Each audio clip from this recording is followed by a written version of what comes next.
Welcome to the Professional Lovers channel. And we're the Professional Lovers. I'm Al. And I'm Patti, and we're glad that you are joining us. If you're joining us for the first time, we have been married for 27 years and have been blessed to be able to facilitate other couples in their marriages and to help them, find a way to Live their best lives. Live their best lives, which is what every couple hopes to do. True. And what we want to see couples do. So we talk about couples issues through the lens of Married at First Sight. And so that's what we're going to do tonight. And it was a finale. Now, the finale actually aired last week. But I'm glad that we saved it for tonight because it gives us another chance to talk to you before we have this big break, before the next season begins. So we're just going to talk about what we saw on the finale, which is what you saw last week. And as usual, leave comments for us at the bottom of this. Like us, subscribe to us, share with your friends who might be interested in getting a couple's perspective on marital issues. And tell them to check us out as well. And again, we are going to be starting a Facebook group. And we've already gotten some feedback from our subscribers that you'd be interested in talking about both single relationships and marital relationships. And actually, there may be some commonality of topics even between those two groups. And so we plan to start that next week. And I will let you know when we actually have it up and running. So we are working on that. And so again, if this is your first time, let us know if you'd be interested, if you were to join this Facebook group, what you would be interested in hearing about, single relationships or marriage relationships. But based on feedback, I think we may be moving in the direction of talking about both. Yeah. Because we can share about both. True. Having been older singles who did get married and have been married, as we said, for 27 years. So with that, let's get started talking about this finale. And we're not going to take a long time because we're very aware of, being here too long. Time conscious. Very time conscious. So if we can remember the order that they went in, of course, we start with one of our favorites, Amani and Woody, who seem to be everyone's favorites. Yes. And I think the one thing that they talked about that really stuck out to me is the whole family thing. When you can marry into a family that you can bond with, integrate well with, and you genuinely like, be accepted by. That is a huge thing. Critical. I mean, that just makes the relationship so much more complete. Yeah. Because now you are relating to the foundation of your spouse. It's not just the spouse and, who they present as themselves to you. You start to get little insight and information that otherwise wouldn't be shared. Not necessarily that they're trying to hide anything, but it's maybe not that important to them. But to someone who wants to get to know their significant other to whatever degree that they can, there are certain little things that can be a significant difference in how they relate to them, just by knowing maybe how sentimental they can be, or how caring, or how giving, or how stern, respectful, potentially, stubborn, whatever the case may be. But it just gives a little bit more insight in understanding the personality and the character that you're integrating your life with. And from the very beginning, I really admired the way Amani's biological father and stepfather related to each other, right, and to her, and then to Woody. Exactly.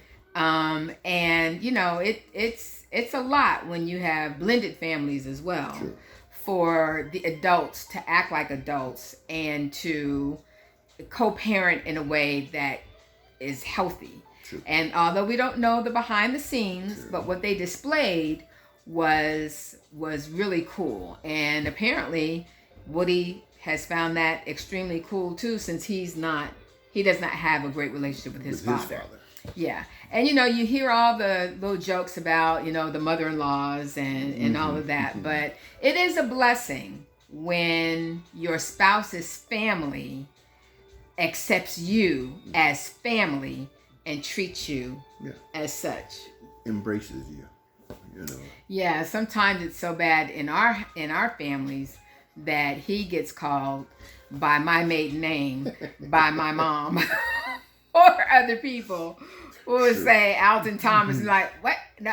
No, that's not. Yeah. But that's really how integrated he is in my family, and I was as integrated in his family before his mom and her husband passed. So that is a true blessing. And then, of course, Woody got his own ring, which was awesome. Oh no, boy stepped up. I mean, he has made it difficult for a number of fellas. Not him, but a number of fellas who are not as communicative and expressive with how they feel about their spouse. Yeah. And again, both things are important. The words and the behavior are just as important in order to really show how you feel about your significant other. It displays a consistency. If you do what you say you're going to do, then you cannot be questioned. Because when you do something because you said you're going to do something and you follow through with it, whether it's liked or not, it wasn't something that was not known. So, there's positives to it, regardless of what is said and done. There's positives to it. Yeah. Then it was, I think, Brett and Olivia, who, in their assessments of each other, they both said things about each other that were clearly portrayed in, the season. And while, Olivia is like over it now, and again, we don't see what goes on behind the camera and the editing and all that, but there was enough that they pointed out about each other and agreed about that, I think we all observed and saw. Yeah. So what surprised me was at the end when Olivia said that she would do it again. Yeah. So, she seems to trust the process enough to be open to trying that again. I don't know if Married at First Sight has ever done that. Yeah, we haven't seen that. Yeah, so, but that was very interesting. Although, in all honesty, when you brought that up, what flashed through my mind is that she's going on another expensive trip, which she likes to do. Hey. But again, that would not be enough of a reason to do this, just to go on a trip. But, yeah. But especially when you can do it on your own. Yeah. And she can. Which she can. She has. Yeah. So, but for the simple fact that she was willing and open, at least in the response to the question, she was open to potentially doing it again. Who knows? And one lesson that I've always gotten out of Married at First Sight, particularly for the couples who did not last, is the idea of using the process to learn about yourself. Sure.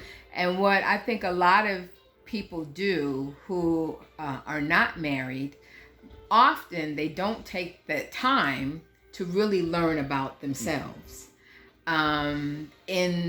In and out of the different relationships that you experience, you should always be learning more about yourself, what you really do want, what you really don't want, what you're willing to do, how you really are, yeah, and what type of person would best fit with you. True. You know, when she talked about, next time I want a guy who doesn't want kids, because she realized I really don't want kids. Yeah.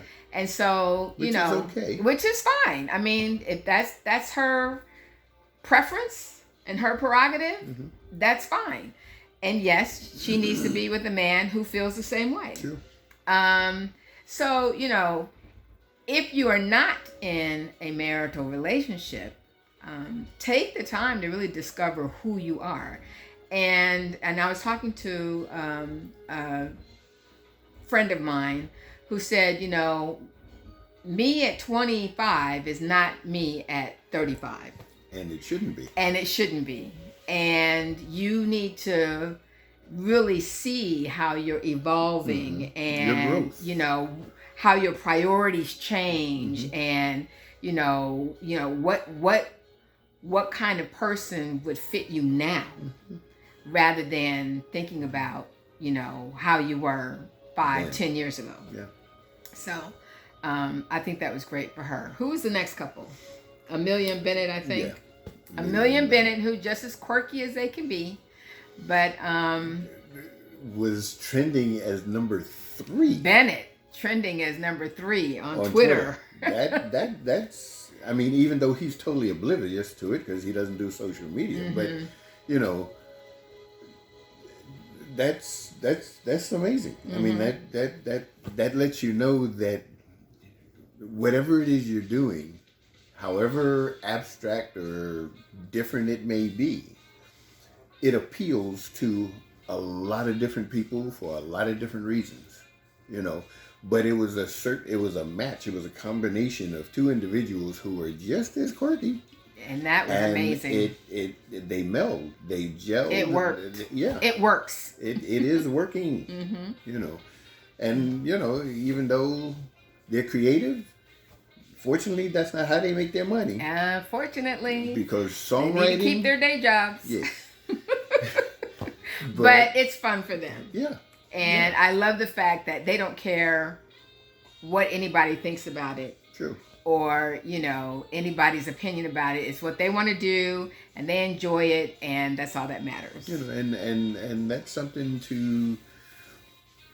to aspire to have within yourself. That you have confidence enough in being who you are, and what other people think, as long as you're not hurting anybody or, impeding or imposing yourself on anybody, you shouldn't be concerned with what other people think. Exactly. Now, one thing they talked about, which is very common in marriage, is the ebb and flow. Kevin asked them, because of Amelia's work schedule, as a new intern or resident, they spend about 9 hours every day together, and half of that is sleeping, including sleep. Yeah, so the fact that happens, and you have to negotiate each chapter or each nuance time period that you're going through, because it changes constantly. Between your professional career or job, kids, moving, school for the kids, school for yourself, promotions, I mean, it goes like this constantly. But that's a heart monitor. I mean, that's life going ups and downs. I mean, what does it mean when everything just moves along like, at an even keel?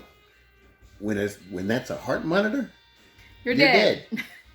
So, I mean, apply it to everyday life. You're going to have ebbs and flows and highs and lows, and appreciate them, because you tend to learn as you're going up. You learn as you're coming down.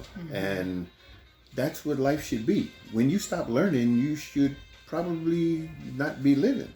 I mean, as long as you're living, you should be learning something. About yourself, about your environment, other people, as much as you can. Yeah. Okay, so Christina and Henry.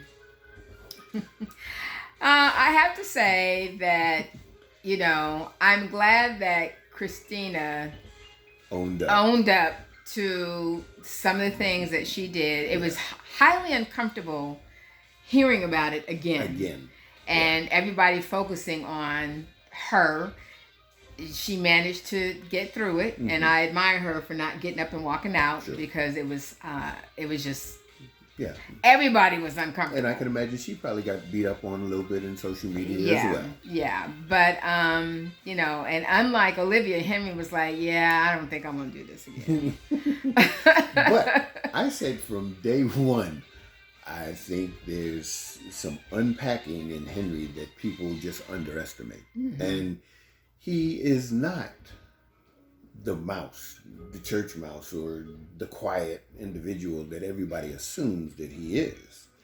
He's a little quirky, and he's just not.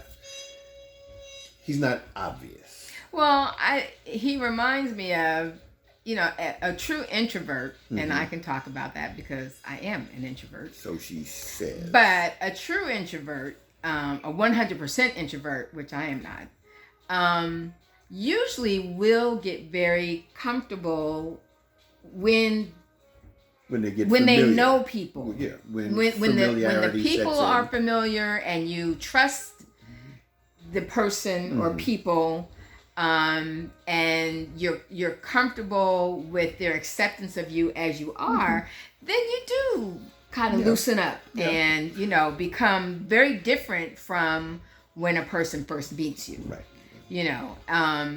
And Henry said there was a reason why he was moving so slow, because he didn't trust Christina. Yeah, pretty much from the very beginning. Very beginning, which, even though it was divulged by him this evening, and this is the first time we had ever heard about this, but we knew that she had been in relationships, but supposedly she had been in a 5-year relationship with a married man. And 8 months later, she's deciding to get married herself to a stranger. That would be a red flag for me. Yeah. That would be a red flag, because I would have to, first of all, wonder what kind of person would be in a relationship that long with someone who's married. Yeah. It's just my value system. Not, no judgment. No judgment, but for me, being put in a situation like this where it's a show, but you're becoming a legally married individual, bonding with someone else who, according to the experts, but I have to wonder why people were coming up to Henry at the wedding knowing this, and did the experts know that? I would kind of hope that.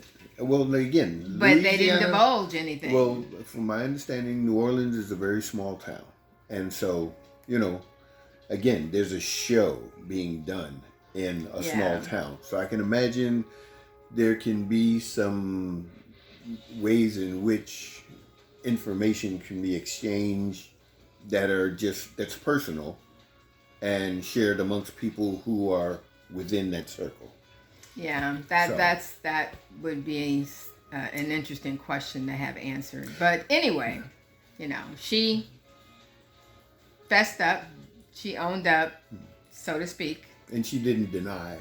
That particular but again, she was able to stay there and carry on with the whole thing, which I thought was she good. got through it, and I mean, Henry said he accepted her apology. No. He acknowledged her apology. He said it would take him some time to accept the apology. Right. Yeah, he acknowledged it. So I knew it started with an A. He was truthful with that. Yeah. And then the last couple, Karen and Miles, still going strong. Yeah. And for all you again who didn't have faith. Again, Karen seems that she's gotten very comfortable and a little looser, and I like the banter that they have as well. Oh, they're good. They're good. Now, it made us wonder, because she said it, that she finally heard the words that made her feel comfortable? Well, when he Expressed his true feelings. frustrations and true feelings about the lack of intimacy that he was getting from her. Now, even as we were just talking about it. And that heightened her. Well, because, think about it. At this point, it's a reality check for her, thinking that whatever this could be, it could be lost right about now, because he's letting me know exactly how he feels and what's frustrating him, and I ain't stepping up to the plate. So maybe, I mean, and you know, she likes to be called on the carpet. She likes to be put in her place and whatnot. And so in his mild-mannered way, he said, I'm not getting what I need. I don't know how much longer I can deal with this. I mean, I'm letting you know exactly where I am, and, you know, my needs are not being met. You know, I've given you everything I think that you deserve, you know, as my wife, and I'm putting out the effort and showing you exactly how I feel about you because of the position. Yeah, we started off as strangers, but we spent time together, and I'm letting you know exactly where I stand, and what you see is what you get. I'm not getting anything. So, we'll see what happens. It appears like she flipped that script. Hey, well, and again, maybe did what she needed to do and is doing what she needed to do. Hey. And he has said she is taking care of him just fine. So, yay for them. I'm glad. And I hope that it continues. True. And that was basically it. Of course, they ended with, you know, that little trivia about, you know, statements that were made. Do the couples agree with them or not? Yeah. Deal breakers and whatnot. Yeah, and some of them were interesting. Peeing in the shower and all of that, you know. But I think the one that I had you back up and let me hear again was, and it shocked me that everybody's hand raised. Yeah. The statement that it's okay for my spouse to spend time alone with a friend of the opposite sex. Yeah. And I had a little pause with that, because for me, not that I don't trust you, but if you're married, and I guess my first question was, why do you need to spend time alone with the context the opposite sex? I would need to know the context of that, because I think that when you get married, that your friends become my friends, my friends become your friends, and I don't see why you would need to be spending time alone with someone of your friend that's a female. I didn't see that. So as we talked about it, I realized that it's really kind of the context in which that's happening. Yeah. And we came up with a couple of scenarios. But me personally, I think when the question was asked why everybody's hand went up, like almost immediately, was that was a way of saying I trust you. You know, and it was just immediate. You know, there wasn't any forethought in responding to it. Although there would eventually be a question, well, why you gotta hang out with them alone? I mean, what's the big deal? And it would have to be, you know, how often is that happening? Yeah. You know, I mean, it's not an objection, but why? What's creating that situation? Exactly. What is the point of that? I mean, I understand you hanging out with guys, me hanging out with my girlfriends, but me hanging out with another guy who's my friend, for what? I mean, what are we doing that would not include you? And it's not to say that you can't have friends of the opposite sex. That's not what we're saying. But the question was time alone. That time alone is what got me. Yeah. You know, and you know, it's just about making sure that you safeguard your relationship, to not put yourself in a position where anything could infiltrate, at any time, to cause any kind of question, dissension, being uncomfortable, and it's about knowing each other as well, knowing your spouse, and the trust factor. So, yeah, that was the only one that we really had a discussion about, as we have had here, and it's good that the two of us, being who we are, that's not a discussion in our marriage. No need. I mean, we know each other's friends. I mean, and I don't think there's any question from anybody that we all know as to what our relationship is all about. Right. So, and again, in that situation, not to belabor it anymore than it has to be, it's not even about the trust that you have in your spouse. Because, again, your spouse is your prize. And who would not want to just be inquisitive about, well, what makes you a prize? That person that's on the outside of that relationship. So it's about the trust of a person who's on the outside, who basically is looking at the inside and saying, well, I would like what you have. So what is it that makes it that way? And is it you? So suddenly you become a target. And it's not the trust of your spouse, it's the person on the outside who you may even thought is your friend, but because of what it is that you have, they want what you have, and that's just, in some cases, human nature. Right. Right. So why even jeopardize yourself? Why even subject yourself to any of that possibility? It's really unnecessary. And with that, I think we've covered it all. Yeah. So hopefully you, like we, have enjoyed Married at First Sight and talking about these different issues. And we're looking forward to starting that in January. Now, some of our, at least one of our subscribers, I'm going to say Lady Perkins, suggested a couple of shows that are on the OWN channel, and I can't remember the name of it right offhand, but that we might be interested. So we may take a look at a couple of those and see if we think it fits into what we're trying to do.